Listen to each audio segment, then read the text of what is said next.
días, hermanos, que Dios les bendiga. Gracias al Señor por este tiempo para volver a transmitir hasta cada uno de ustedes en sus hogares, ahí donde están.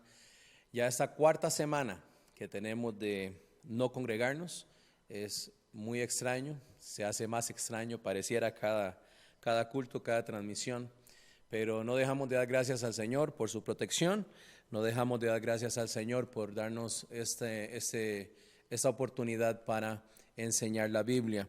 Quiero que tomemos un momento para orar antes de ir a la enseñanza. Ya gracias al Señor por los cantos que pasaron, el hermano Ronnie que ya enseñó, gracias al hermano por el trabajo que está haciendo desde su casa y pues transmitiéndonos y mandando los estudios y tratando de mantener la normalidad en ese tiempo tan particular. Así que, hermanos, recordemos estar orando los unos por los otros, estar muy pendientes de las normativas de salud y también, hermanos, estar orando al Señor que esto termine por nuestros líderes, nuestro presidente, todos los ministros y las personas en salud que están trabajando para mitigar esta situación y pronto poder volver a la normalidad a la que estamos acostumbrados, Dios mediante. Oramos y damos gracias al Señor por este tiempo. Padre, gracias por este día. Gracias por esta semana que estamos celebrando, Señor, que es tan importante para nosotros, que cuenta la historia, Señor, de todos los sucesos que pasaron para que Jesús entrase a Jerusalén, para ser sacrificado por nuestros pecados, ser puesto en una cruz, Señor, ser sepultado y resucitar al tercer día. Hoy celebramos, Señor, esa resurrección y sabemos que el poder de la muerte está en manos de Cristo y nada más. Sabemos, Dios, que tú tienes un plan para cada uno que está escuchando hoy esta mañana, cada uno que está allá afuera, Señor, acompañándonos, que tú toques los corazones y que recordemos hoy, Dios, algunas de las cosas que tú tuviste que hacer y tuviste que soportar antes, Señor, de ser crucificado y aún en el momento de tu crucifixión, y recordar, Señor, el sacrificio que tú hiciste por nosotros. Gracias porque podemos celebrarlo, Señor, a pesar de no poder congregarnos, y pedimos, Dios, que tú pues sigas teniendo misericordia sobre nosotros, primero en cuanto a la salud de cada hermano, nuestros familiares, vecinos, nuestra ciudad, particularmente, Señor, y después nuestro país, que toques las vidas de aquellos que han sido afectados por este virus, Señor, que ellos puedan recuperar su salud, que consueles a las familias, Señor, que han perdido sus seres queridos a través de este virus, y que Dios podamos ver el fin pronto. Pedimos que des mucha sabiduría a nuestros líderes, Señor, nuestro presidente, los ministros, las personas, Señor, encargadas de tomar decisiones para mitigar eso, Señor. Dales mucha sabiduría y que pongan en práctica bien, Dios, su entrenamiento, su conocimiento, y que podamos saber, Dios, que tú estás trabajando inclusive a través de ellos. Ayúdanos a aprender las lecciones necesarias que ocupamos en nuestras vidas. Gracias por la unidad familiar que se está retomando. Señor, un tiempo para pausar, pensar en cambios que quizá cada uno necesitamos hacer. Y Dios, tú obras a través de estas cosas y lo sabemos y confiamos en ti. Bendice el tiempo en tu palabra, Dios, en el nombre de Cristo Jesús. Amén.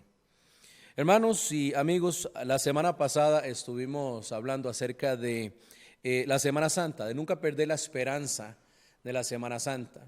Por primera vez en mi vida no he estado en un culto de resurrección, los cultos de Semana Santa que hemos acostumbrado a través de los años, y hemos visto truncarse cada aspecto de esto, pero para el creyente que ama al Señor, el creyente que lee su Biblia, no debe de bajar nuestro ánimo en cuanto a celebrar el evento, uno de los eventos más importantes, y por algo le llaman la Semana Mayor para el cristiano. La semana pasada estuvimos viendo un poco acerca de cuando Jesús entra a Jerusalén, y hice la comparativa de la gente que se conmueve en cuanto a Jesús entrando, llamándole Hosana y tratando de alabarle, y lo hacían con toda sinceridad de su forma religiosa.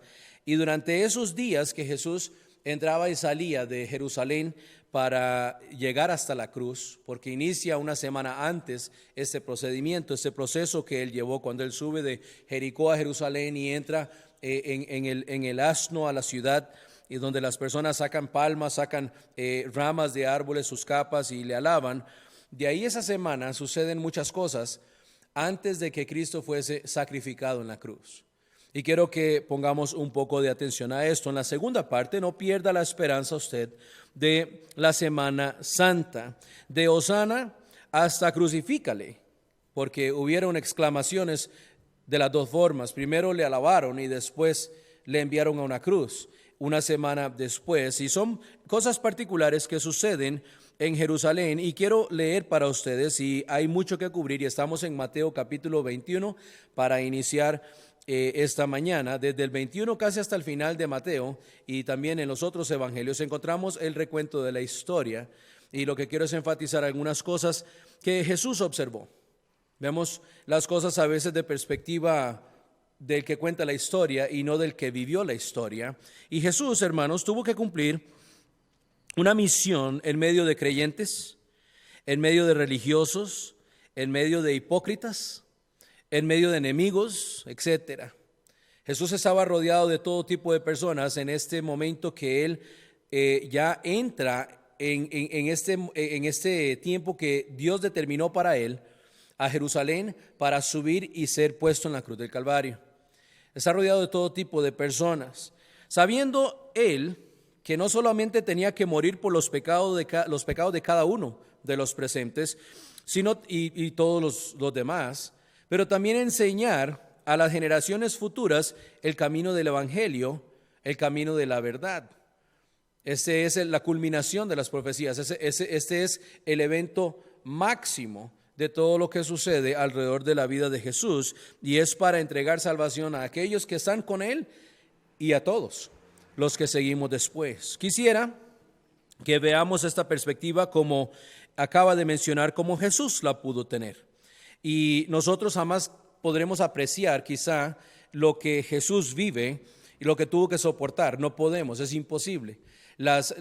Tantas películas que se ven en estos días de Jesús, las películas de Barrabás, las películas de los héroes de la fe o personajes bíblicos, no hacen suficiente para mostrarnos lo que realmente Jesús tuvo que sufrir o lo que otros vivieron alrededor de Él. Pero quizás si cambiamos nuestra perspectiva por unos momentos, podemos romper algunas barreras que nos detienen de confiar completamente en Cristo para la salvación. Hay muchos religiosos que ven los tiempos de Semana Santa, ven las películas, ven las historias. Se sientan con sus familias a veces porque no hay nada más que mirar en la televisión, porque de alguna manera se sienten religiosos, entonces esta semana es importante para ellos. Y como muchos que clamaron a Jesús cuando Él entra en Jerusalén, ellos también tenían mucha sinceridad, pero hay cosas que te detienen de no aceptar a Cristo. Hay cosas que te mantienen en una posición de aquel que simplemente considera la historia, pero que no la acepta. Y yo quiero, ojalá, con esa enseñanza, poder llegar a tocar algunos de esos botones en su vida para que usted entienda todo lo que Jesús tuvo que hacer para que usted pudiese ser librado de su pecado. No hay otra razón para esta historia excepto el perdón de sus pecados y mis pecados. Y vamos a caminar esa semana. Como ya mencioné, Jesús entra y sale de la ciudad. Él está en Betania, en un pueblo aledaño a Jerusalén, un suburbio a nuestra forma de ver las ciudades de hoy. Y Él entra y sale a predicar todos los días y pasan varias cosas. Y aquí empezamos desde el capítulo 1 en adelante. Y en el versículo 23 vamos a cubrir 4 o 5 capítulos, pero solo cosas particulares que quiero mostrarles, y quiero caminar lo más rápido que pueda porque hay varias cosas. Primera cosa que Él enfrenta es la duda de los líderes. En el capítulo 21, versículo 23 dice: cuando vino al templo, los principales sacerdotes y los ancianos del pueblo se acercaron a Él mientras enseñaba. Interrumpieron y le dijeron: ¿con qué autoridad haces estas cosas? ¿Y quién te dio esta autoridad? Respondiendo Jesús les dijo: yo también os haré una pregunta, y si me la contestáis, también yo os diré con qué autoridad hago estas cosas. El bautismo de Juan, ¿de dónde era? ¿Del cielo o de los hombres?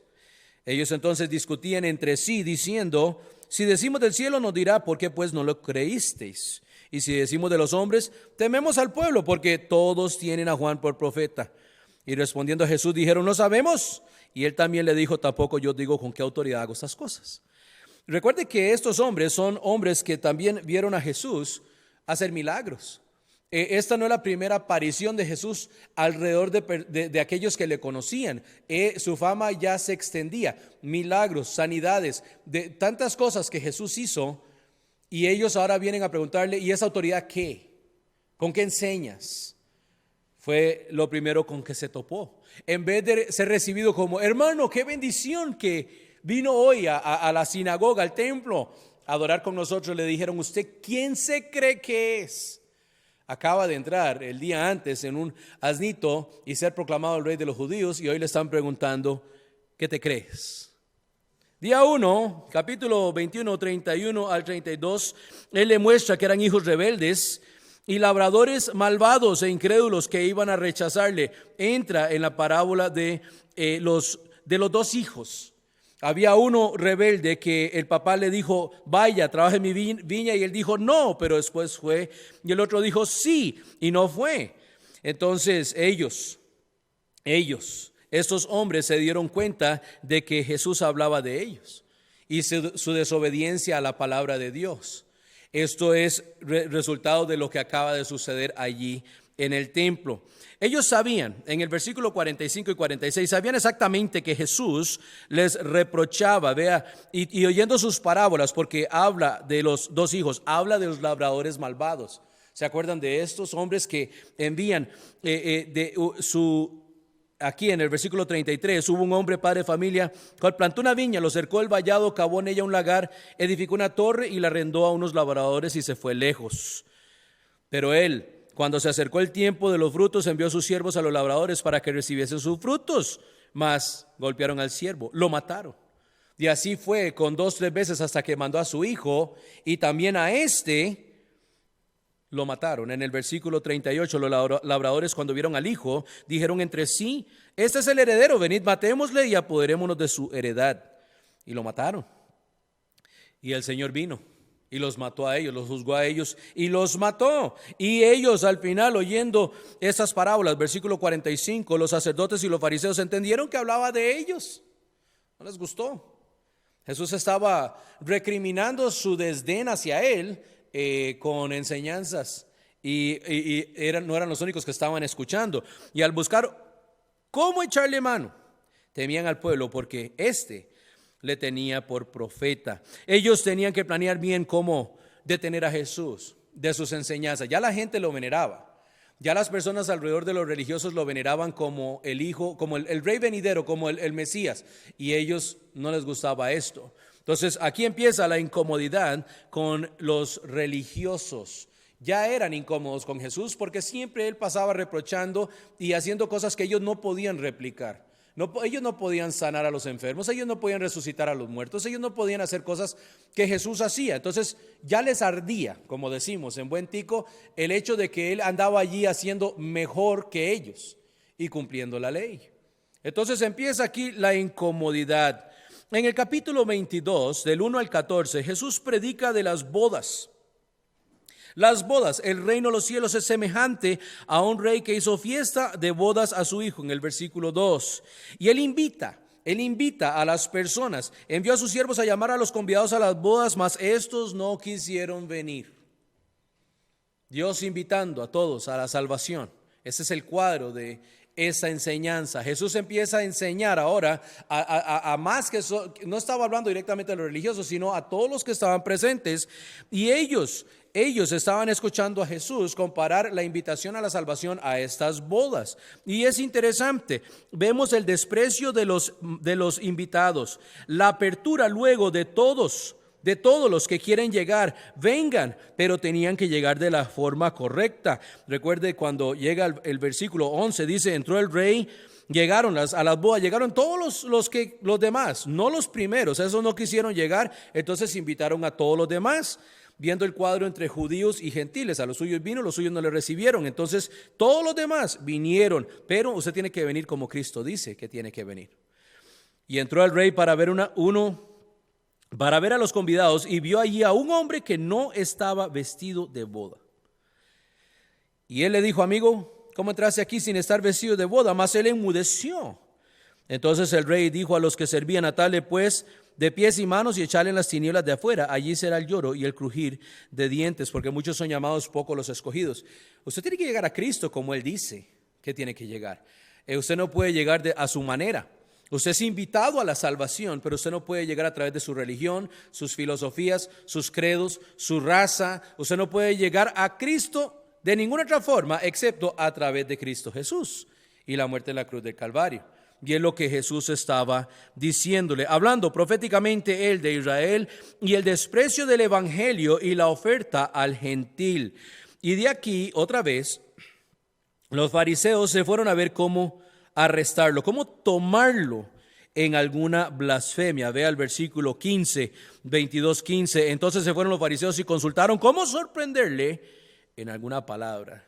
Ahora vamos a poner atención a Jesús, decían los religiosos. Jesús entra, lo desprecian, le cuestionan quién es, él enseña y le dice: ustedes son estos, ustedes son lo otro, y ellos muy incómodos saben que hablan de ellos. Ahora habla de la boda y la invitación a todos los demás, y ellos dicen: vamos a escucharle y vamos a poner atención a lo que él está diciendo, porque en algún momento él va a decir una blasfemia, y ahí vamos a tomarlo y él no tendrá ningún recurso, según la ley judía.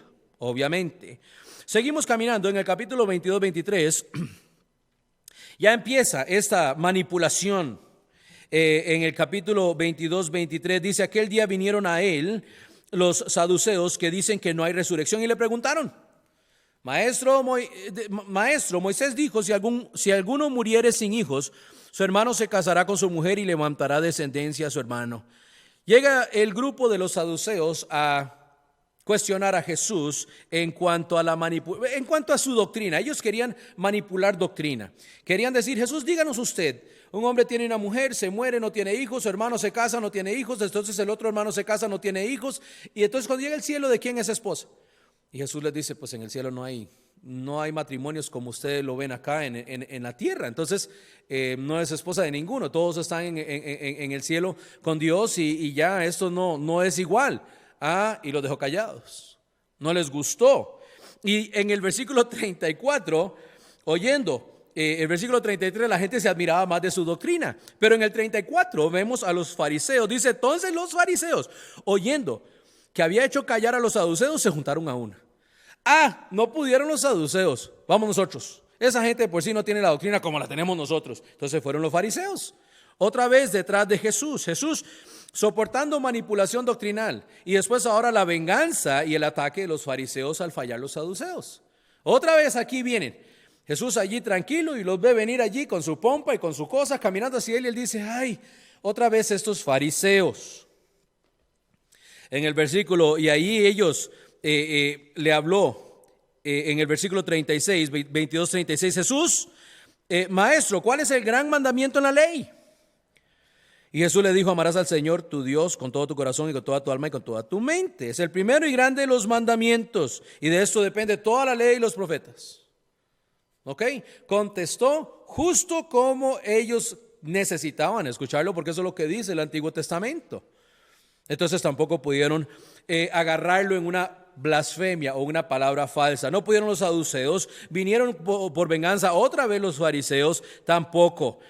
Y ahora en el versículo 41, Jesús lanza a estos fariseos una pregunta bíblica filosófica, porque está hablándoles en cuanto a su reino, su trono. Ellos son descendientes de Abraham, de todos esos grandes héroes de la fe, y les habló de David, el rey David. ¿Cómo dice? Versículo 42, diciendo: ¿qué pensáis del Cristo? Le dice, ahora ellos cuestionan a Jesús, ahora él los cuestiona a ellos. ¿Qué pensáis del Cristo? ¿De quién es hijo? Le dijeron: de David.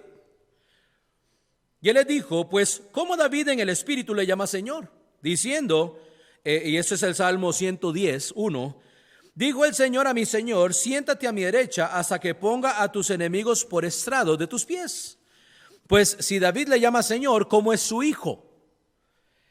Y nadie le podía responder palabra, ni osó alguno desde aquel día preguntarle más. Los agarró feo, como decimos otra vez. Porque ellos entienden que tiene que ser descendiente de David el que se sienta en el trono, el que se va a proclamar el Mesías. Pero él regresa a David y le dice, ¿cómo le dice Señor? Y le dice hijo si es el Señor. Porque ellos no entendían la aplicación espiritual de las cosas.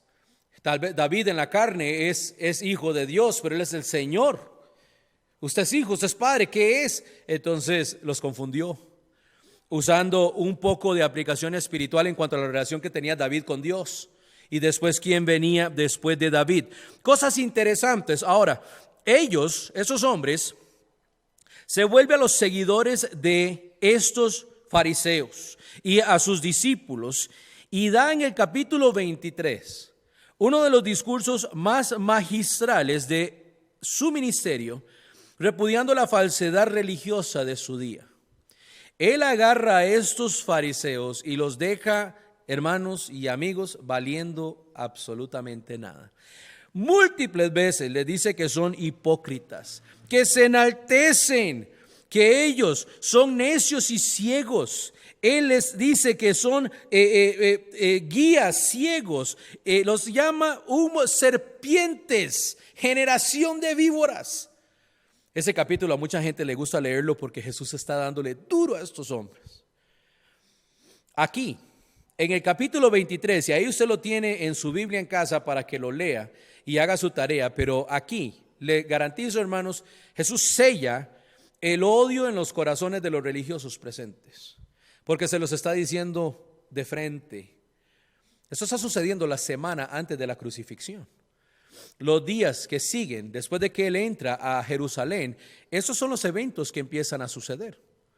Y aquí Jesús enfrenta a esos hombres y fue magistral.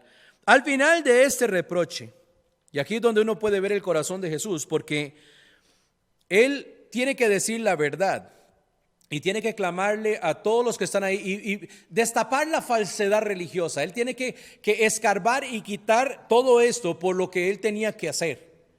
Era parte de su ministerio, parte del plan de Dios, porque si Él no lo hubiera hecho, entonces los fariseos de alguna forma hubieran tenido razón. Pero Jesús los descubre, los desnuda delante del pueblo espiritualmente, muestra realmente quiénes son, pero al final el corazón de Jesús es quebrantado, porque usted y yo en la Biblia ahí tenemos una división donde habla del lamento de Jesús sobre Jerusalén, pero Él se conmueve y Él dice, Jerusalén, Jerusalén, versículo 37, que matas a los profetas y apedreas a los que te son enviados. ¿Cuántas veces quise juntar a tus hijos como la gallina junta sus polluelos debajo de las alas y no quisiste? Él está hablando a todos ahora, no está hablándole solo a los fariseos. Es un clamor de su corazón diciendo, yo he querido juntarlos, he querido enseñarles la verdad, pero usted no ha querido. He aquí vuestra casa os es dejada desierta, profético de lo que iba a suceder no muchos años después, porque os digo que desde ahora no me veréis hasta que me digáis, bendito el que viene en el nombre del Señor. Esa es la segunda venida de Cristo. Muchas cosas que Jesús está mirando hacia el futuro con ese ojo celestial que Él tiene, porque Jesús es Dios. Dice, ustedes no, hasta que me vuelvan a ver y me van a llamar bendito el que viene en el nombre del Señor. Este capítulo termina así en el 23 y Jesús sabe lo que está pasando. Él sabe lo que va a pasar porque Él es Dios. Él entiende el plan que viene a cumplir, pero no deja de dolerle en su corazón. Una de las perspectivas, Dios, que usted y yo podemos mirar atrás en la historia y ver, es el dolor que Él estaba sintiendo con todo lo que tenía que suceder en Jerusalén. A pesar de que fue contra Él todo esto, Él sentía un dolor en su corazón hacia las personas que tenía al frente, a pesar de que ellos no querían nada con Él. O empiezan los religiosos, en este momento están haciendo lo que hacen. Seguimos, Jesús sale del templo y al ser llevado alrededor y mostrando en el capítulo 24, estamos llegando al capítulo 24, Él es llevado y le muestran la grandeza del templo. Dice, Señor, mira qué hermoso este lugar, mira el templo. Y Jesús dice, sí, yo sé, no quedará aquí piedra sobre piedra que no sea derribada. Otra profecía de unos años después, que iba a suceder cuando Jerusalén era sitiada y atacada por Roma y el templo fue quemado y se derriten los metales preciosos entre las piedras enormes y los soldados romanos quitan las piedras para sacar el oro y la plata y literalmente se cumple la profecía hasta el día de hoy. Otro gran discurso que Jesús da en el capítulo 24 y 25 de lo porvenir a las futuras generaciones de lo que iba a pasar en los tiempos antes del fin. Ahora, hoy en día, más ahorita, con la crisis que estamos viviendo, hay un montón de personas que están tomando estos textos y las están aplicando hoy. Pues hermanos, lo siento, pero no es así. La otra semana voy a hablar de esto. Dije hace unos días atrás que íbamos a tomar un tiempo para hablar de esos textos en Jeremías y en Isaías que se están mandando todo el mundo en los medios diciendo este es el fin, se está cayendo el cielo. Jesús está hablando a un grupo muy particular de personas aquí y le está escribiendo lo que será antes del fin. Hermanos, vamos sobre más de 2000 años ya desde que Jesús dio estas profecías y sí el tiempo se acerca. Él acaba de decir, la próxima vez que usted me vea, bendito el que viene en el nombre del Señor, hablando de la segunda venida a muchos de los que estaban allí, pero esas personas ya murieron.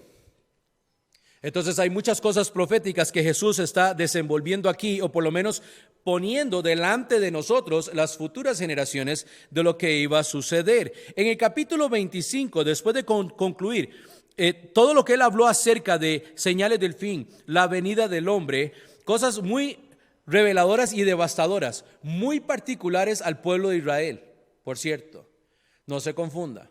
Él está hablándole a judíos, directamente eso va a pasar a ustedes.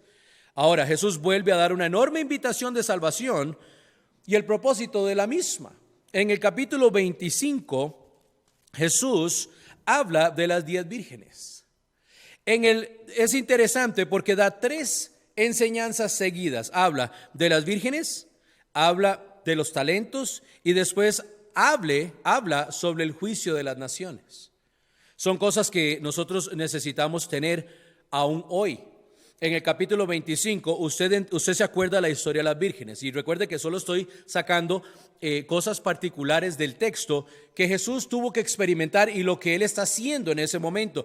Acaba de decirle, señores, Jerusalén, Israel, así va a ser antes del tiempo del fin. Ahora quiero enseñarles otra cosa. Hay en el cielo, dice, es muy semejante a 10 vírgenes que tomando sus lámparas salieron a recibir el esposo. Usted se acuerda de la historia bien.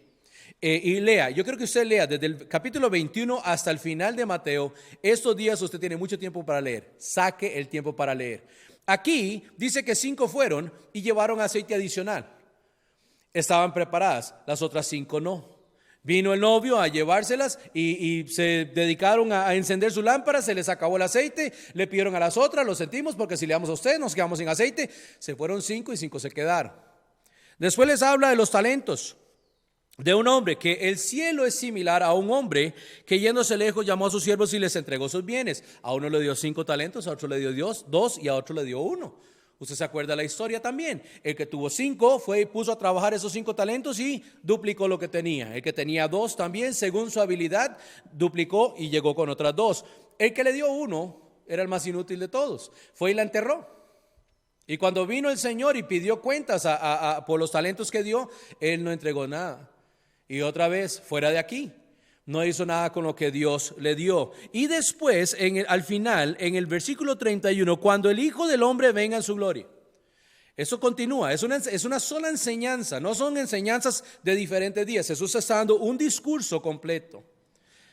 Cuando el Hijo del Hombre venga en su gloria y todos los santos ángeles con él, entonces se sentará en su trono de gloria y serán reunidas delante de él todas las naciones y apartará a los unos de los otros como aparta el pastor las ovejas de los cabritos. Y él explica por qué. Y el texto está hablando del juicio que será al final de la tribulación, antes de entrar al milenio, donde Dios está juzgando naciones por la forma en que tratan a Israel. Entonces, la enseñanza tiene 3 partes y es interesante. Las vírgenes habla de, ya que todo esto viene, esté preparado. Ustedes necesitan prepararse desde ahora y la iglesia que vendría luego tiene que estar preparada. ¿Para qué? La venida de Cristo. 2, les habla de los talentos. En el mismo discurso, trabaje conforme a los dones que Dios le da. Esté preparado, trabaje y trabaje fuerte. No sea como el siervo inútil. Use los talentos, use los dones, use lo que Dios le ha dado para incrementar el reino del Señor. Él viene que los encuentre trabajando. Y hay muchos otros textos en la Biblia que nos hablan de esto. Y la tercera cosa que él habla en cuanto al juicio de las naciones es: tenga cuidado con su actitud hacia Israel. Se dice, pastor, ¿por qué es esto relevante? Es muy relevante. Con todo lo que se habla hoy en día de las pestes y las hambres, las guerras y las cosas que suceden, usted no escucha a nadie mencionar a Israel. Y hermanos, si usted quiere saber qué es lo que va a pasar en el futuro, usted tiene que poner atención a Israel. El resto del mundo literalmente es irrelevante. Ay, pero pastor, la Biblia dice que el mundo... Sí, pero las señales están para Israel. Entonces Israel está hoy, la última noticia que vi de Israel, están igual que el resto de nosotros, están peleando con la misma pandemia. Entonces usted descanse un poco y vamos a ver un poco de detalles la próxima semana y ubicarlos en el tiempo y en lo que está hablando la Biblia acerca de esto, hermanos. Usted no se incomode tanto por un virus que anda ahí dando vueltas, porque hermanos, hay muchas cosas que andan dando vuelta, pero muchas de ellas, la mayoría no tienen nada que ver con Israel. Pero Jesús está haciendo un juicio al final que tiene que ver directamente con la forma que se trató Israel. Entonces, si usted se mete en muchas de estas enseñanzas y pasajes sacados de contexto, de la manga, muchas veces, para mostrar que hay muertos, que hay enfermedades, esto y que lo otro, usted está obviando al pueblo de Israel. Y el pueblo de Israel es la clave de todo lo que sucede en el final de los tiempos. No hay otra. Usted no globalice lo que la Biblia no está globalizando. Sí, pero eso está en todo el mundo, pastor. Yo entiendo. Pero en todo el mundo también hay otras cosas que suceden que no tienen nada que ver con la profecía bíblica. Es un precursor de los tiempos. Es un precursor de lo que va a suceder. Pero Israel es la clave. Y aquí Jesús está diciendo, pongan atención. Usted cuide y tenga cuidado, misericordia, bendiga a Israel, porque esa promesa la dio desde Abraham. Voy a maldecir a los que te maldicen y voy a bendecir a los que te bendicen. Y aquí no cambia. Literalmente, este juicio viene a raíz de esa promesa.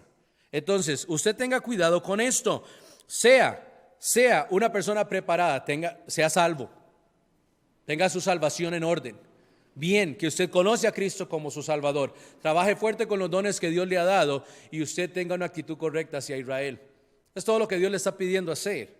Y aquí Jesús pone esto y lo sirve, pero de una forma tan bonita, tan increíble.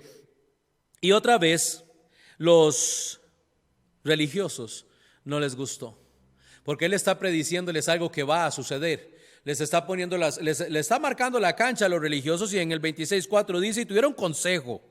Ahora sí, para prender con engaño a Jesús y matarlo. Antes era solo prenderlo y callarlo. Ahora es a este hombre hay que matarlo. Va incrementando y se van socando la tensión, los tornillos y las tuercas se van socando en cuanto a los sucesos que está viviendo Jesús esa semana. Él sale otra vez a Betania y está allí en una casa cenando y sucede algo bonito. En el versículo 14 y 16, lo que sigue, hermanos, aunque están incrementando las cosas que van a llegar hasta la cruz, del capítulo 6 al 13, él está allí y dice, estando Jesús en Betania en casa de Simón el leproso, vino a él una mujer con un vaso de alabastro de perfume de gran precio y lo derramó sobre la cabeza de él, estando sentado a la mesa. Qué bonito cuadro. Después de estar todo el día predicando y con esa gente hablando paja y retándole y tratando de agarrarlo, él llega y cena y una mujer que lo ama llega y le unge su cabeza. Se dice que refrescante. Alguien por fin da honra al Señor Jesucristo. Al ver esto, los discípulos se enojaron, diciendo, ¿para qué este desperdicio? Porque esto podría haberse vendido a gran precio, haberse dado a los pobres. Y entendiéndolo, Jesús les dijo, ¿por qué molestáis a esta mujer? Pues ha hecho conmigo una buena obra. Porque siempre tendréis pobres con vosotros, pero a mí no siempre me tendréis. Pero ahí no para. Porque al derramar este perfume sobre mi cuerpo, lo ha hecho a fin de prepararme para la sepultura. Otra vez, él dijo, ella no sabe lo que ha hecho, yo sí. Ella hizo algo con su corazón y ustedes se enojan, pero eso es el símbolo de lo que va a suceder nomás en unos días. De cierto os digo que donde quiera que se predique este evangelio en todo el mundo, también se contará lo que ésta ha hecho para memoria de ella. Ella nunca pensó quizá que su acción de cariño causara la reacción que causó, pero Jesús la defendió y anunció la realidad de lo que estaba pasando en ese momento en su vida a los demás. Y aún así, mucho ciego, mucho que decía, sí, Señor, sí entendemos, vas a morir, todos vamos a morir, pero él había dicho ya en varias ocasiones, tengo que subir para ser entregado. Pedro, ¿se acuerdan antes de que llegara a Jerusalén? Señor, no, usted no puede hacer eso. Y Dios lo trató de diablo, apártate de mí, Satanás. Bueno, de la perspectiva de Jesús, a veces cambia un poco. Lo que sigue, hermanos, lo que sigue, usted que está allá afuera escuchando, después de esto, es una serie de sucesos negativos y dolorosos para Jesús. Y ponga atención. Primero, lo traiciona uno de su propio equipo. Él tiene ya 3 años y medio de estar caminando con un grupo de hombres y entre esos hombres está Judas. Entonces uno de los 12 que se llamaba Judas Iscariote fue a los principales sacerdotes y les dijo, ¿qué me queréis dar? Y yo os lo entregaré. Y ellos le asignaron 30 piezas de plata y desde entonces buscaba oportunidad para entregarle. Recuerde que esa gente no quería hacerlo en público, querían hacerlo en privado porque la gente admiraba a Jesús. O sea, tenía seguidores, tenía un fan club. Y si lo hacían en público, se les podía complicar la cosa en público. Entonces buscaban un momento muy particular para hacerlo. Y usted y yo sabemos por la historia dónde eso sucede. Sucede en Getsemaní de noche, cuando Jesús dice vamos a orar. Y Judas dijo, aquí está mi oportunidad. Van a estar allá solos, ahora sí voy a ir y decirles que están allá orando y mire, ahí lo van a arrestar. Y así fue como sucedió. Jesús es traicionado. Sí, bueno, él fue y nadie supo. Jesús sabía muy bien. Jesús es Dios. Ahora usted tiene que entender y unir la omnisciencia y omnipresencia de Dios con el Señor Jesucristo. Cierto que Él estaba aquí en la carne, pero Él sabía muy bien lo que Judas estaba haciendo. Traicionado por Judas. En el versículo 17 al 29, Él cena por última vez con sus discípulos. Y aquí ellos llegaron, panes sin levadura. Recuerde que están celebrando las fiestas, que llegan a las fiestas cuando pusieron el sangre sobre el lintel de las puertas saliendo de Egipto para que el ángel no matara al primogénito. Estaban llegando a esa fiesta y eso es lo que viene sucediendo. Estaban allí celebrando en Jerusalén fiestas y Él está aquí con ellos cenando, pero para Jesús, nosotros aquí, Él dice, yo quiero que hagan esto. Partió el pan, tomó el vino y Él dice, este es mi nuevo pacto que por vosotros, por muchos es derramada para remisión de pecados. En el versículo 28, y os digo que desde ahora no beberé más de este fruto de la vida hasta aquel día en que lo beba nuevo con vosotros en el reino de mi Padre. Para nosotros es la Santa Cena, pero para Jesús fue su despedida de ellos aquí en el mundo. Él dijo, no vamos a comer más juntos, muchachos. Esta es la última vez que vamos a cenar. Si usted yo no sé si alguna vez usted ha vivido una circunstancia así, sabiendo que alguien está entre el grupo y dice, vamos a comer. Sí, vamos a comer. Todo el mundo le gusta comer, pero esta es la última vez que voy a comer con ustedes. ¿Qué vas de viaje? ¿Qué va a pasar? No, es que me voy a morir. Entonces Jesús se despide. Es una despedida solemne, es difícil. Y aquí ellos terminan y después cantaron. Aquí es donde, por eso, aquí es donde está nuestra enseñanza y tradición de cantar un canto, un corito después de la cena. Dice que en el versículo 30, cuando hubieron cantado el himno, salieron al monte de los olivos. Salieron. Y aquí en el monte, Jesús tiene que hacer otra cosa fea. Primero lo traiciona a uno de sus propios muchachos. Después, en la cena, él tiene que informarles: es la última vez que voy a comer con ustedes. Cuando salen afuera, él tiene que decirle a Pedro que: Pedro, usted me va a negar. Pedro era muy cercano a Jesús. Él amaba a Jesús con todo su corazón. Muy impetuoso Pedro, muy dado a emoción. Y se lo lleva aparte y le dice Jesús en el versículo 31: todos vosotros os escandalizaréis de mí esta noche, porque escrito está: heriré al pastor y las ovejas del rebaño serán dispersas. En Zacarías 13 Jesús está hablando de otra profecía que se va a cumplir. Pero después que haya resucitado, iré delante de vosotros a Galilea. Y respondiendo Pedro le dijo: aunque todos se escandalicen de ti, yo nunca me escandalizaré. Y Jesús le dijo: de cierto te digo que esta noche, antes que el gallo cante, me negarás 3 veces, Pedro. Qué feo Jesús tuvo que comunicárselo. Pedro, sé que sos mi amigo, pero hoy, esta noche, antes de que el gallo cante, usted va a negarme 3 veces. Pedro en su mente no podía razonar cómo. Porque él decía: Señor, yo muero contigo. Yo iré contigo hasta la tumba. Y Jesús le dijo: no lo vas a hacer.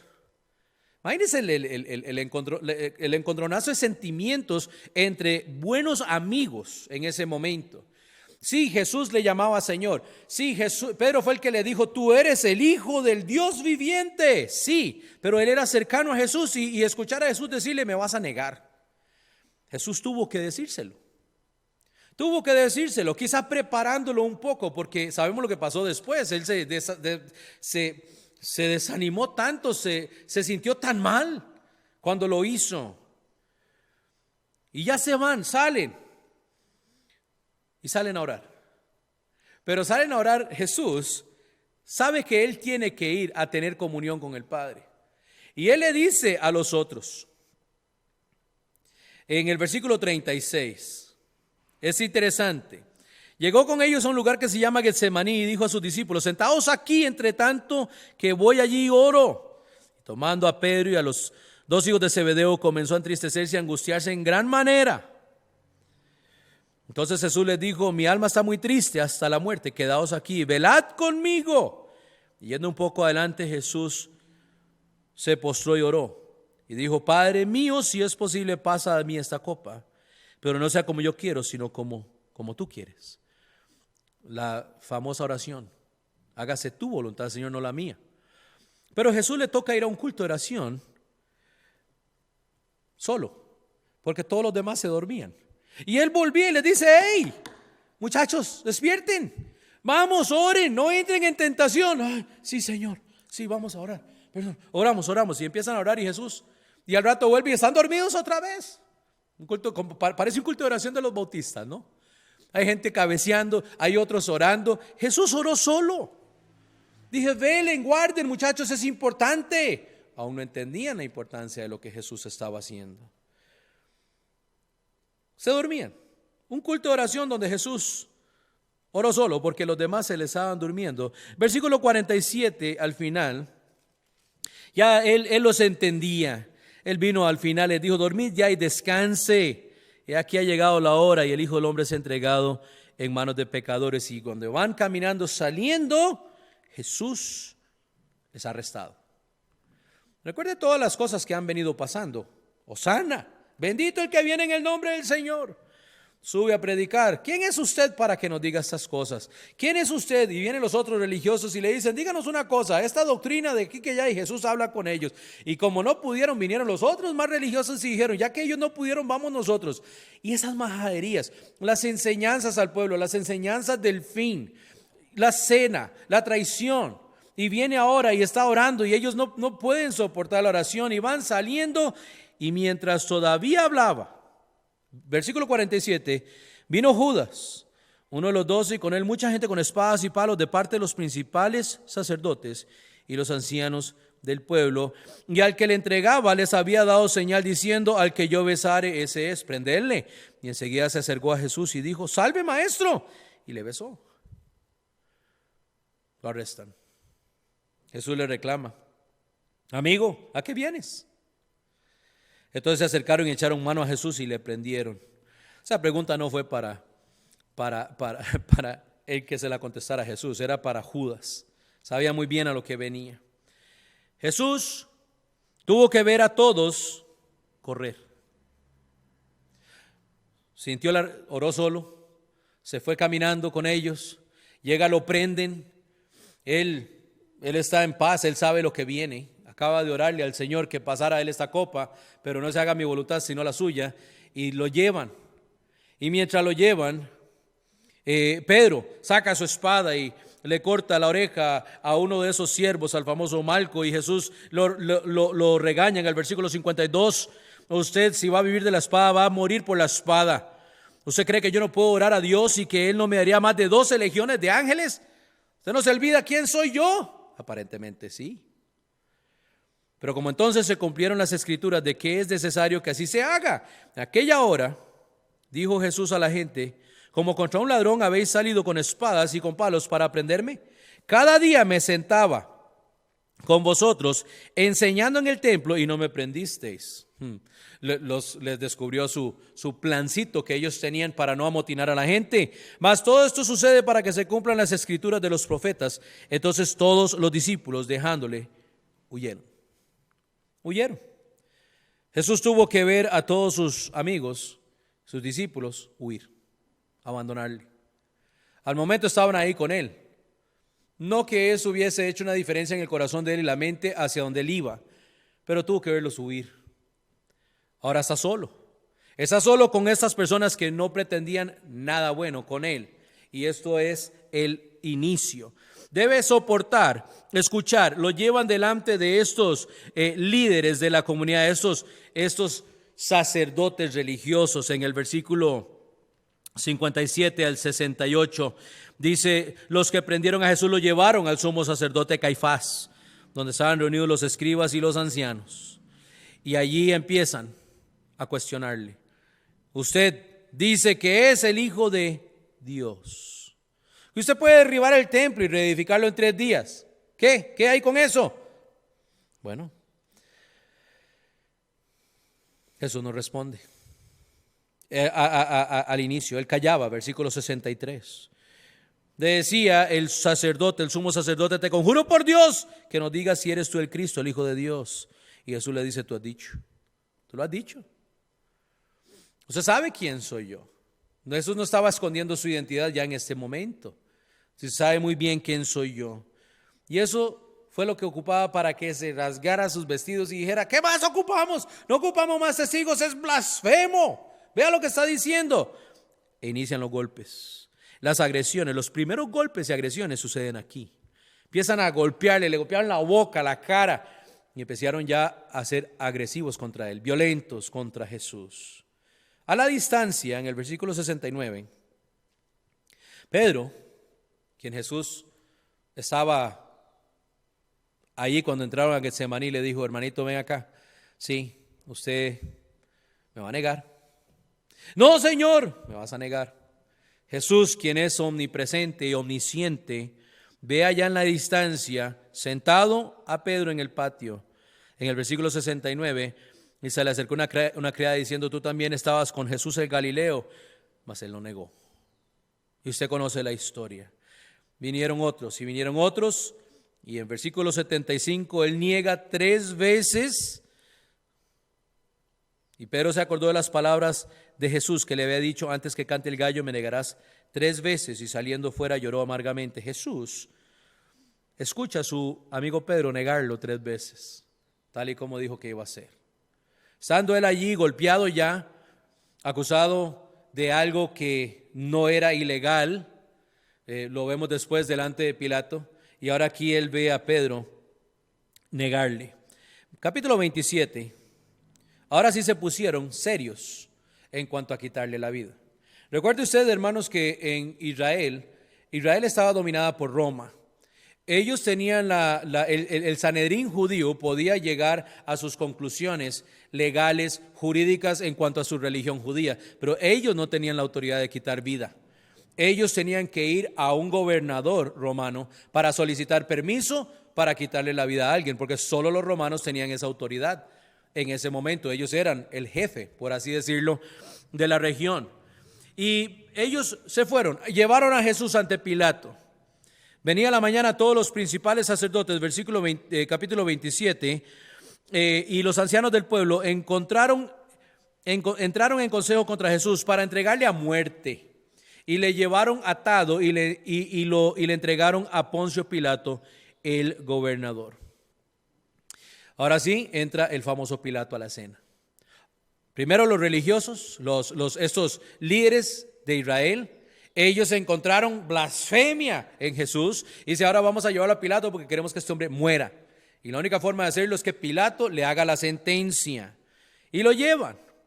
Jesús escucha esas cosas y mientras sucede, hay una pausa aquí, hay un intermedio aquí donde nos dice que Judas entra a la escena otra vez. El que le había entregado, viendo que era condenado, devolvió arrepentido las 30 piezas de plata a los principales sacerdotes y a los ancianos, diciendo, yo he pecado, entregando sangre inocente. Mas ellos dijeron, ¿qué nos importa a nosotros?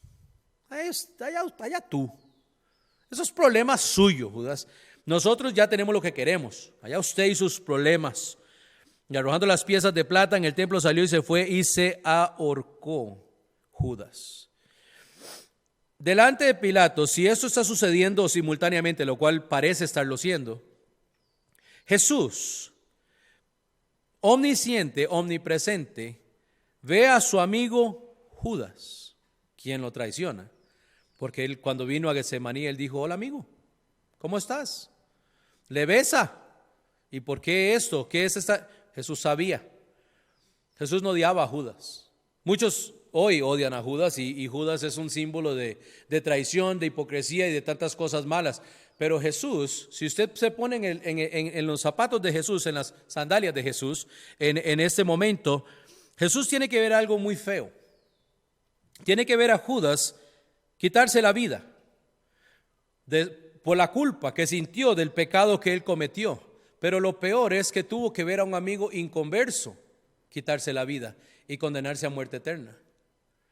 Aquí es interesante, quizá viéndolo del lado de Jesús, porque justo Jesús estaba en camino a morir por el pecado de Judas.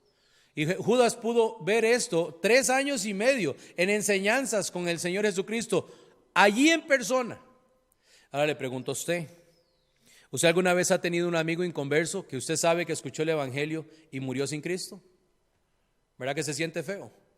Yo tengo uno en particular que me acuerdo y me duele en mi corazón recordar de él, porque le testifiqué, le hablaba, éramos buenos amigos y él muere sin Cristo. Eso es lo que pasa aquí. Sí, pero él traiciona a Jesús. Yo sé que él traiciona a Jesús. Jesús ya le había perdonado. Usted no ve a Jesús reprochándole cuando vienen a tomar a Jesús, a prenderlo, a llevarlo arrestado. Lo llama amigo. Le dice amigo. Y aquí él ve a su amigo ahorcarse sin Cristo. Esto mientras está enfrente de Pilato siendo juzgado para muerte. Y las cosas continúan. Él escucha la interrogación de Pilato. La dejo ahí para que usted lo analice en cuanto a Judas. Pero sabe que hablar enfrente de Pilato o tratar de explicarse no cambiaría el curso de las cosas. Pilato viene y él está tratando de entender qué es lo que quiere esta gente y por qué. Él dice, yo no encuentro nada malo en este hombre, que se diga que es el rey de los judíos, a mí no me importa. Después la cena con su esposa que le sale y dice, tuve un sueño, no te metas con él. Eso está mal, esto está muy mal, no te metas, ve a Pilato, nos va a pasar algo feo. Y Pilato sale y ahí es la famosa escena donde él dice, bueno, yo tengo que entregarles a alguien. Es su fiesta, tengo que entregarles a alguien, pidan a alguien y piden a Barrabás. No piden a Jesús, piden a un hombre que se sabe que es malo. Y lo sacan afuera y Jesús sigue prisionero. Y él dice, bueno, hagan ustedes lo que quieran hacer, yo no. Y él se lava sus manos. Ahora, él tenía la potestad de decir, no pueden hacerlo. Pero no se hubiera cumplido lo que Dios necesitaba que se cumpliera, que era el pago de pecados del hombre. Aquí, en esa interrogación, vea qué interesante. En el versículo 15 al 22, cuando es sentenciado a muerte, Jesús ve el justo ser entregado por el injusto. Si usted alguna vez le ha pasado algo injusto legalmente, Jesús en ese momento está viendo a un ladrón, asesino, violador, quién sabe qué, ser suelto y él mantenerse como prisionero y prisionero a muerte. La injusticia. Usted dice, no me gusta cuando me cobran más de la cuenta, no me gusta cuando las cosas no van a mi favor. Jesús experimentó eso en ese momento. Ver a un completo, una persona quitada de la sociedad por malo, ser soltado como un hombre libre, y él, quien hizo milagros, levantó muertos, fue benevolente con las personas, le dio de comer a miles. Él era el malo, el justo por el injusto. En el versículo 23, el gobernador les dijo, pues ¿qué mal ha hecho? Pero ellos gritaban aún más diciendo, sea crucificado. Él ve a un gobernador ser volcado por la gente amotinada. Se le está complicando a Pilato la escena, porque tiene un grupo grande de personas allí en su palacio, en el patio afuera, y están gritando, que hay que crucificarlo por blasfemo. Y Pilato está diciendo, no entiendo por qué. Voy a soltarles a uno, escojan. Y él seguro pensaba en su corazón, van a escoger a Jesús. Jamás Barrabás va para muerte. Pero no, pidieron a Barrabás y él dice, esta gente está loca. Y ve al gobernador volcar su posición de liderazgo y entregarlo. Y escucha en el versículo 24, todavía viendo Pilato que nada adelantaba, sino que se hacía más alboroto, tomó agua y se lavó las manos delante del pueblo diciendo, inocente soy yo de la sangre de este justo, allá vosotros. Escucha al gobernador gentil, a este romano que le importaba un comino quién era Jesús, llamarlo justo. Y escucha a su pueblo decir, crucifícalo. Los de él, su gente, diciendo crucifícalo. Y este gobernador gentil romano que no tenía nada que ver ni con su religión, ni con su parentela, decir, pero es un hombre justo. Vean los contrastes, y Jesús está ahí soportando esto, los gritos de su espalda, y el otro tratando de decirles, pero señores, ¿qué están haciendo? Eso es lo que él está viendo. Jesús sabe que no puede decir nada. Versículo 25, escucha algo más feo todavía.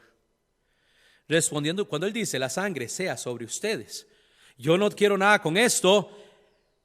Todo el pueblo dijo, su sangre sea sobre nosotros y sobre nuestros hijos. Escucha a su gente maldecirse aún más. Sea sobre nosotros. Y lo fue. Y lo ha sido por generaciones después. Hermanos, si usted quiere saber qué sucede, cuando usted está estudiando escatología, profecía bíblica, y usted entra al tiempo de la tribulación, en la gran tribulación, y usted quiere entender por qué Dios va a ser tan severo con ese pueblo, ellos se automaldijeron aquí.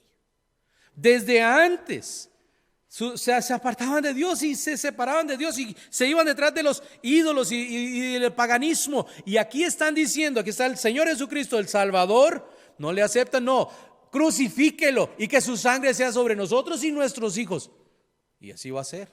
Y ha sido. Ellos se automaldijeron delante de Jesucristo. Él estaba parado allí y Él es el que los va a juzgar. Qué increíble. Y Él te lo escucha.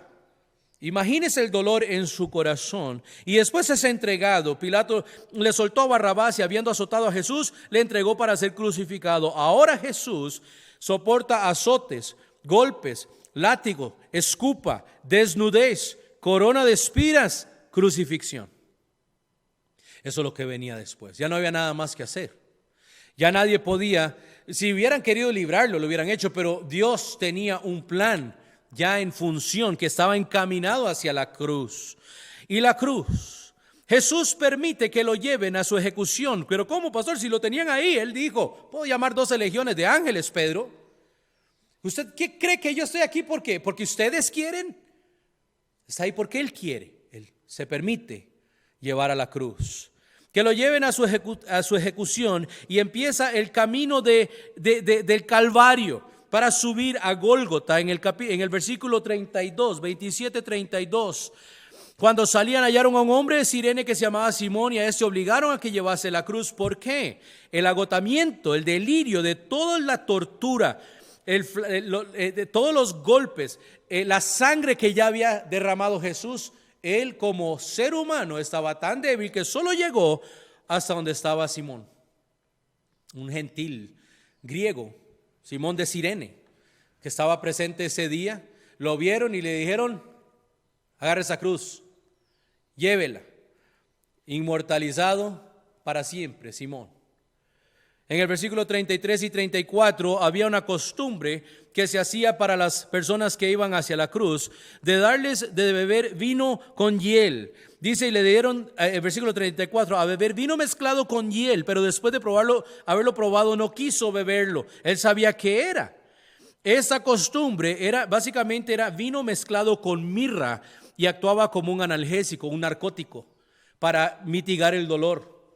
Pero también la persona no quedaba en su sano juicio, y Jesús necesitaba quedar en su sano juicio para terminar lo que empezó, que era pagar por los pecados de nosotros. Él lo probó y él dice: yo no puedo tomar esto. Quizá le supo muy amargo, pero estoy seguro que él sabía qué era. 35, soportó el dolor cuando llegó arriba a este lugar de la calavera, ser clavado en una cruz de madera y ver que se repartieron sus ropas entre los verdugos como botín. Su ropa valía más que él, y Jesús no vestía ropas finas. Ahí está él soportando este inexplicable dolor y cosa que nosotros no podemos imaginar. Y él está allí y le quitan sus ropas que él anda, que son ropas de un hombre humilde, y se las reparten. Él ve esto. Versículo 36. Dice: sentados le guardaban allí, como buitres. Él tuvo que estar clavado en la cruz. Normalmente solo quedaban familiares y personas que se quedaban porque los crucificaban y duraban 2-3 días para morir, pero había urgencia para que Cristo muriera. Y ahí sentados, hablando paja, burlándose, diciendo vulgaridades y tonteras, soldados romanos y estos que se amotinaron contra Jesús, ahí como buitres esperando que Él muriera. Él tuvo que verlo y tuvo que soportarlo, sabiendo que estaba muriendo aún por ellos y sus pecados. Al rato, alguien llega con un rótulo y lo clavan sobre su cabeza. En el versículo 37, este rótulo decía: este es Jesús, el Rey de los judíos, burlándose. A un romano no le hubiera importado absolutamente nada hacer algo así. Era una burla. Este hombre se proclama rey, vea lo que hacemos con los reyes. Los crucificamos. Yo sé que Pilato dijo que era inocente. Yo sé que Pilato dijo: no quiero nada con esto. Pero los verdugos, los soldados romanos que estaban allí, sabían muy bien cómo matar gente, sabían muy bien cómo crucificar personas. Ellos sabían muy bien lo que estaban haciendo y no les importaba. Este hombre no valía nada para ellos. Van a poner un rótulo: este es el rey de ustedes. Vea lo que hacemos con ustedes. Otra burla más. Pero era cierto lo que decía el rótulo. 38 al 44, Jesús observa donde traen otros 2 ladrones a sus lados y soporta más burla y rechazo en el proceso. Él es levantado y después levantan otros 2 a la par de él, y estos con sus gritos y sus quejidos y sus gemidos, y aún ahí burlándose en usted: bájese, si usted realmente es el Cristo, bájese y bájenos a nosotros. Ya que estamos como sufriendo aquí lo mismo, ¿verdad? Como si hubiese una camaradería en ese momento entre los que estaban clavados en la cruz. Bájese usted y nos baja a nosotros. Porque ellos estaban siendo clavados justamente en la cruz, puestos en la cruz justamente por sus pecados. Jesús no. Y usted sabe la historia del ladrón que luego dijo en Lucas, se arrepiente y él dice: Señor, acuérdate de mí cuando entres en tu reino. Las burlas como que pararon, como que se dieron cuenta de ya la realidad de que el final de sus vidas estaba muy cerca. Y él dice: yo no puedo morir así. Y él reconoce a Jesús como su Salvador. Eso es bueno. Eso es bueno, algo positivo estaba sucediendo y ahora experimenta en el 45 y el 46 del capítulo 27 el desamparo completo. Y desde la hora sexta dice, hubo tinieblas sobre toda la tierra hasta la hora novena. Y cerca de la hora novena Jesús clamó a gran voz diciendo, Elí, Elí, lama sabactani. Esto es, Dios mío, ¿por qué me has desamparado? Dios le da la espalda mientras carga los pecados suyos y míos. Él es solo en la cruz, con todo lo que estaba sucediendo alrededor de él. Ahora su padre dice, no puedo mirar esto. Y él clama, como que le dolió más que cualquier otra cosa de lo que haya sucedido ese día. Está bien las burlas de la gente, está bien los golpes de los látigos, está bien que los religiosos y los otros no querían nada con él y ellos querían su muerte, pero que Dios su Padre tuviese que darle la espalda mientras él colgaba allí. Eso es dolor. Debe seguir soportando la ignorancia. Él dice esto y abajo estos burlistas decían, a Elías llama. ¿Quién sabe a quién está llamando? Entonces corren, buscan la bendita esponjita esa otra vez con vinagre, con mirra y con vino y mirra y tratan de dárselo y él no lo quiere. Tiene que soportar la ignorancia de estos presentes en medio de todo esto. Jesús, habiendo otra vez clamado a gran voz, dice el versículo 50, muere. Entrega el Espíritu. A Jesús no lo mataron, Jesús se dejó crucificar. A Jesús no lo ejecutaron, Él permitió ser llevado a la ejecución. Y Él entrega su vida cuando cumple todo lo que está escrito aquí, que son profecías que vienen desde el Antiguo Testamento, sucediendo enfrente de todos los judíos de ese momento. Él por fin entrega su vida por nosotros, muere carnalmente. En el versículo 51 Él parte el velo del templo se rasga en dos. Es lo primero que sucede cuando Él entrega su espíritu de arriba abajo, y la tierra tembló y las rocas se partieron. Su muerte sacude a Israel, sacude el lugar donde está. El velo se rompe. Sabemos que ese velo separaba a nosotros del lugar santísimo de Dios, y ahora dice, todo el que quiera, ven. Podemos llegar a Dios todos, cargados. Podemos llegar con nuestro pecado y ponerlo a sus pies. Ya no tenemos que ir, tener un sumo sacerdote para que entrase detrás del velo por nosotros. Nosotros podemos ir a Dios. Resucitan personas muertos del Antiguo Testamento, resucitan, se abrieron los sepulcros, dice, y muchos cuerpos de santos que habían dormido se levantaron y salieron de los sepulcros después de la resurrección de Él, vinieron a la santa ciudad y aparecieron a muchos, anduvieron muertos entre la ciudad por varios días. ¿Usted cree que esta peste que estamos experimentando ahorita es raro? Sería más raro si hubieran muertos de hace años andando entre nosotros. Eso estaba sucediendo. Jesús, su muerte, resucita a estos y ellos van al cielo. Primero, salieron de sus tumbas. El poder de Cristo aún en su muerte fue algo increíble. Y algo que termina al final, el centurión que estaba allí. Y los que estaban con él guardando a Jesús, visto el terremoto, fue feo, terremoto, y las cosas que habían sido hechas, temieron en gran manera y dijeron, verdaderamente este era Hijo de Dios. Para ellos era, porque lo vieron morir. Uno de ellos puso su lanza a través de su costado para ya meterlo y tocar su corazón, para que ya saber está muerto, para que lo bajen y lo entierren. Estaban ahí y dijeron, realmente este era el Hijo de Dios. Bueno, es el Hijo de Dios. Él resucitó. Hoy celebramos resurrección. Lo pusieron en la tumba 3 días, 3 noches. Él resucita. Ellos no estaban allí. Algunos de sus amigos quizás estaban allí porque esa tumba fue guardada. Pero pudo Jesús ver a esos verdugos convertirse ahí al pie de la cruz. Hablamos de esto cuando hacemos invitaciones a veces en las iglesias. Usted venga al altar y póngase aquí al pie de la cruz. Estos hombres estaban al pie literal de la cruz. Increíble. Qué lugar para convertirse al Señor. Y termino con esto. Con su muerte, hermanos y amigos que nos escucha, inicia la victoria.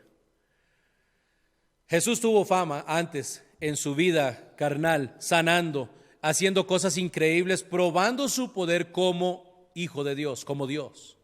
Pero ahora, victoria sobre la muerte, victoria sobre el pecado, es lo que tenemos en lo que Él hace en la cruz y luego en su resurrección. Desde este momento de la cruz hasta la resurrección, se siguen cumpliendo profecías de quién era Él y por qué vino a este mundo. Y es importante que usted las conozca. Esos eventos que suceden durante la semana de la entrada a Jerusalén hasta la crucifixión, desde lo que Jesús pudo experimentar y hacer, todo lo que sucede está profetizado en su gran mayoría. Que Él iba a ser rechazado, que Él iba a ser despreciado. Todo lo que pasó, que iba a ser puesto en una cruz, que iba a ser puesto en una tumba prestada. Todas esas profecías se cumplieron en este tiempo de la Semana Santa. Nosotros que celebramos a Cristo entendemos que hoy Él no está sobre una cruz y Él no está en una tumba. Él resucita y hoy está a la diestra de su Padre. Y lo que Él dijo allá a los judíos: cuando me veas la próxima vez, yo vendré en el nombre de mi Padre, y usted va a aclamar hosana en ese momento final. Todo lo que experimenta Jesús aparece a sus discípulos en el monte al final, antes de subir, antes de irse ya al cielo, y les deja unas instrucciones. En el capítulo 28 les dice esto. Yo quiero que les quede claro, muchachos, les voy a instruir y que quede claro a ustedes y a nosotros lo que Él les va a decir. Capítulo 28, versículo 18 en adelante. Y Jesús se acercó y les habló diciendo: toda potestad me es dada en el cielo y en la tierra. Usted puede decir amén ahí. Si estaban ahí parados y llega Jesús y se presenta y les dice: muchachos, ya tengo todo el poder. Sí, amén, amén. Lo hemos visto, Señor. Lo experimentamos. Vimos la cruz y ahora te vemos aquí con nosotros. Vemos las marcas en tus manos y en tus pies. Tienes el poder. Sí, ahora id y haced discípulos a todas las naciones, bautizándolos en el nombre del Padre y del Hijo y del Espíritu Santo, enseñándoles que guarden todas las cosas que os he mandado. Y aquí yo estoy con vosotros todos los días hasta el fin del mundo. Yo tengo el poder porque resucité de los muertos. Simple, por si les queda duda. Vayan a ganar almas en mi nombre. Vaya, compartan lo que acaba de suceder aquí. Hagan más discípulos y mientras lo hacen, yo no les voy a dejar. Si algo le dolía a Pedro cuando él le hablaba de morir, Pedro tenía que pensar: Señor, es que yo no quiero que tú te vayas. Yo quiero que te quedes con nosotros. Y aquí le está diciendo: yo voy a estar con ustedes para siempre. Y Pedro en ese momento, ya arrepentido con Jesús, él decía: sí es cierto. Y salieron a predicar, y estos hombres ganaron el mundo conocido de su tiempo. Esta es la historia de Jesús. Jesús caminó, hermanos y amigos que nos escuchan hoy, desde hosana hasta crucifícale, para tener el poder de ofrecer el perdón de tus pecados y para que usted tenga paz con Dios. Esto no es un rito religioso. Este es su plan de salvación que Dios ejecutó para el bien suyo y mío. Mi camino es mucho más fácil que el que recorrió Jesús. Jesús hizo toda la parte difícil. Lo único que yo tengo que hacer y que usted tiene que hacer es arrepentirse de sus pecados, que ya están saldados, por cierto. Ya fueron pagados en la cruz del Calvario. Todos los pecados pasados, presentes y futuros puestos en la cruz ya fueron saldados. Entonces le toca a usted arrepentirse de sus pecados delante del Señor. Vuélvase de sus pecados, crea en Él. Pero no como creen los demonios, no como cree el religioso y los mismos fariseos y saduceos creen. No, aceptándole a Dios el regalo que Él te dio de salvación. ¿Cuál? Ese regalo. Eso es lo que celebramos en la Semana Santa. Por eso nos alegramos. No podemos pensar en algo más para enseñar excepto esto. Hay tantas otras cosas, hay cosas muy interesantes, pero la salvación del hombre. Y todavía Jesús, recordándolo antes de ir a juicio, Él dijo: yo quiero que ustedes pongan atención a estar listos, yo quiero que ustedes ejecuten bien los talentos que les he dado y que se acuerden de Israel. Y después le dice a los discípulos: ahora sí vayan con todo lo que les enseñé y hagan discípulos a las naciones. ¿Tiene usted a Cristo? Ese mensaje hoy es para el no creyente. Para nosotros los creyentes es un mensaje de victoria. Cuando Él dijo: yo tengo el poder, yo puedo decir amén. Jesús tiene el poder. Yo creo en mi corazón. Yo no estuve ahí, pero este fue la historia. La historia habla mucho de un hombre que se llamaba Jesús, que vivía en Israel, que hizo milagros y que fue puesto en una cruz y después resucitó. Por si acaso usted tiene duda de la Biblia. Y yo he puesto mi fe en Él para salvación. Nadie ofrece lo que Él ofrece. Yo no veo ningún otro Dios haciendo por los que Él ama lo que Dios hizo por nosotros. Alguien tiene que hacer algo, usted tiene que hacer algo con el pecado, lo que ofende a Dios. Y Dios dice: aquí está Cristo, solo acéptelo. Arrepiéntase de sus pecados delante de mí y acéptelo como su Salvador personal. Qué regalo más increíble. Si usted no tiene a Cristo hoy, yo quiero que ahí donde usted está, incline su cabeza, cierre sus ojos delante de Dios y órele a Dios. Dígale: Padre, en este momento yo reconozco que yo soy un pecador. Yo reconozco que mi pecado fue lo que llevó a Cristo Jesús al Calvario a morir. Y Él murió por mi pecado y derramó su sangre por mí. Yo acepto ese regalo que me has dado y te pido que entres en mi vida, en mi corazón, y que me hagas tu hijo, que me hagas tu hija, en el nombre de Cristo Jesús. Si usted ora hacia el Señor hoy, usted tiene lo que la Biblia llama una vida nueva en Cristo, perdón de sus pecados, camino al Padre. El velo fue abierto, fue roto para que usted pudiese llegar a Dios y pedirle perdón de sus pecados y poner su fe en Él. Y el que tiene al Hijo, dice Juan, tiene la vida. Ya no va a pasar a muerte, a condenación, sino que usted va a pasar a la eternidad a estar con el Señor. Gracias a Dios por lo que podemos aprender en esa Semana Santa. Le ruego a usted, cristiano, esté atento, esté preparado como las vírgenes que estaban preparadas, que usted ponga a trabajar sus dones en el Señor, al servicio del reino. Yo sé que usted está encerrado ahorita, pero no va a estar encerrado para siempre. Y si no los ha estado usando ya, es un buen momento para que usted se ponga las pilas, se levante a trabajar para el Señor. Y usted, que no tiene un buen concepto de Israel, tenga mucho cuidado. Hay un juicio que viene sobre las naciones que maltratan a Israel. Bendigamos a Israel hoy, oramos por Israel hoy, por paz, por salvación del pueblo de Israel, porque lo necesitan. Los días que vienen para ellos no son nada bonitos y, hermanos, no son nada comparado a lo que estamos viviendo hoy. Oramos los unos por los otros. Estemos atentos, hermanos, los unos de los otros, por nuestros vecinos, nuestros amigos, nuestros familiares. Seamos un ejemplo cristiano de lo que esto significa para nosotros los creyentes. Que Dios les bendiga, hermanos. Gracias. Les amamos mucho, nos hace mucha falta. Ya pronto nos veremos aquí en la iglesia de nuevo, si Dios lo permite. Y espero que cada uno esté compartiendo las transmisiones. Comparta el mensaje de Cristo todo lo que pueda. No sea tímido, no ponga peros, comparta, para que otros también escuchen el mensaje de salvación. Que Dios les bendiga.